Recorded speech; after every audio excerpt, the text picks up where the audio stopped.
All right, now, you've selected the car, you've road tested the car, everything is fine, but still, remember one thing.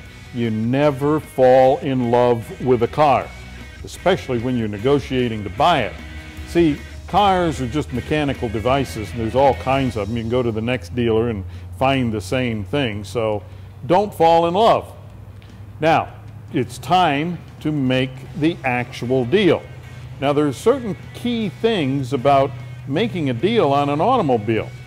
You have to remember that the dealership is in business to make a profit. They're entitled to make a profit. They have a big overhead.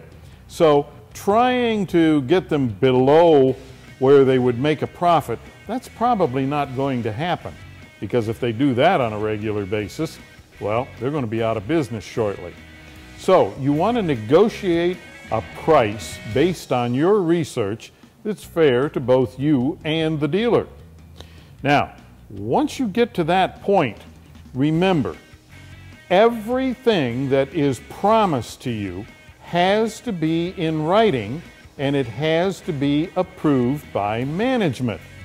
You see, this handshake deal, well, between you and the salesperson, that has no meaning whatsoever, believe me. Now, in writing, signed off by the manager.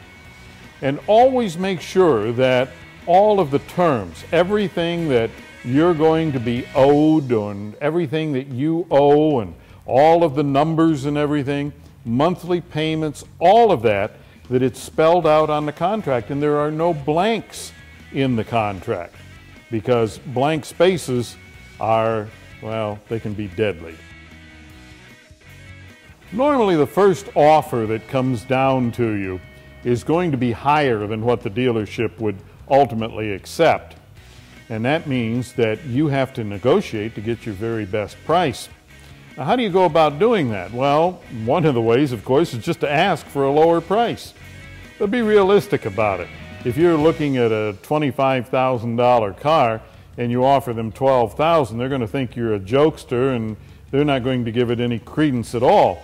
But if you're very close to the numbers that you've seen in your research, and let's say your research suggests that $23,500 is a respectable price, and you hit them at $22,500, well, that's a reasonable offer, and they may well match it or come back with something close to it. Remember, as you go through the process, that every part of it is negotiable. The financing, for instance. You can usually negotiate a lower finance rate, unless you're dealing with some very, very special promotional rate or something like that. And you can negotiate accessories, you can negotiate packages, the paint, sealants, and all of that. If you're into that sort of thing, well, all of that stuff is negotiable, and you never want to pay the list price for them. The other thing is to remember that all of these add-ons, the paint sealants and all of that, you may be told that you have to do it today or it's gone.